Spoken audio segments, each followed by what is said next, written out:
try to give myself grace. Everybody says give yourself grace. It's so hard for me to do that. At the end of the day, it's my fault, and I let everybody down. Brittney Griner in tears, Aliyah Boston lifting her teammates, and the Indiana Fever are storming into the semifinals for the first time since 2015. Analysts didn't expect this to happen, not with 6 injured players and no Caitlin Clark. So, how did Indiana flip the narrative? And what does Guerrier's breakdown tell us about her future? How did Aliyah Boston dominate Guerrier to the point where there are now talks of retirement? Do you think this is the end of Guerrier? And Mitchell's been quiet for a while. Not anymore. Wood in Canada with another assist. A big bounce back night for her. Mitchell dribbles behind the line to take the 3. Howard with the one-handed rebound and putback. 6 players injured. That's how many the Fever were missing when they walked into Game 3 in Atlanta. And somehow they're the team headed to the semifinals. Think about that. Caitlin Clark is out.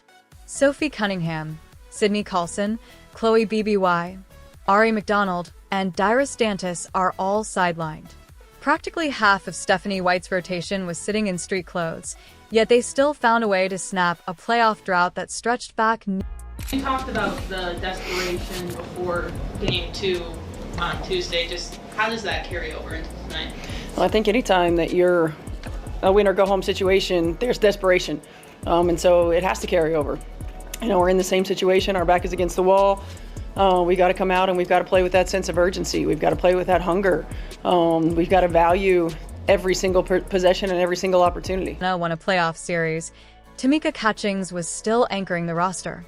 Stephanie White was coaching them to a finals run, and Natasha Howard was just breaking into the league. Since then, fans have grown used to early exits and rebuilding talk, but this team flipped the script on Friday. Analysts said there was no chance they'd beat Atlanta without Clark's shooting or Cunningham's energy. Some even argued the Dream's depth would wear them out. Instead, Indiana looked like the team playing at full strength. We've just been through so much this season, giving ourselves another chance in Game 3. Emotions are high. This is a group that's confidence has really never wavered. This group has continued to show their heart, their character, night in and night out.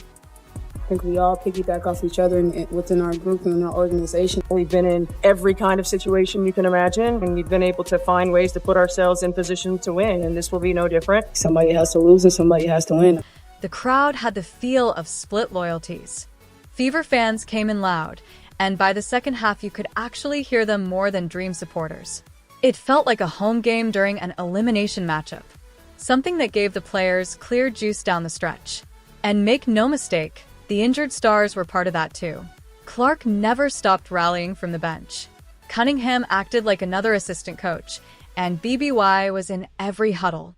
They had their 6th man, even without being on the court. Indiana Fever are heading to the semifinals. Let's see, driving to the foul line and the paint, lays it in.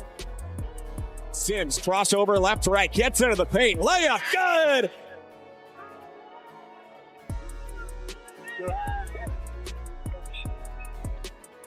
Inside, Boston. Then you realize just how personal this victory was for the actual lineup. This isn't just Aliyah Boston's first playoff series win. It's Kelsey Mitchell's first. Same for Lexi Hull, who's ground her way into the rotation. Every player who touched the floor had a role, but for those names, it doubled as validation. And after the way Games 1 and 2 unfolded, it felt overdue. The officiating stirred plenty of anger around the league with missed calls and whistles late in the 4th, but the Fever didn't let it bleed into their focus in Game 3. They shut the door for good.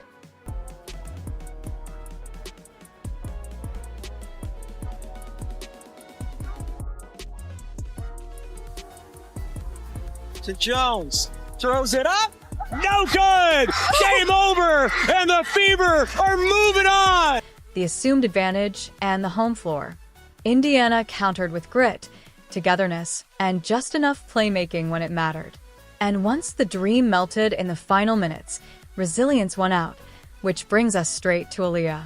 Boston's showdown with Brittney Griner and how it signaled a clear changing of the guard in the paint. So, Why was Brittney Griner sitting on the bench during most of an elimination game?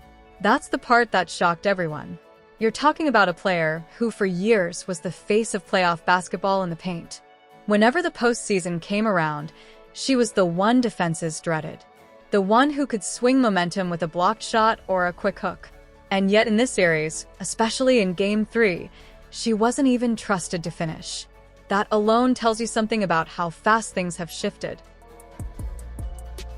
Russia just 4 of 16 from the floor in Game 2. That's terrific call into Boston. Beautiful read. Griner built her career on overpowering her matchups inside. She had the length, the quick step, and the instincts to protect the rim while still punishing slower bigs on the other end. In past playoff runs, she put up double-doubles without even sweating. But against Indiana, none of that showed up.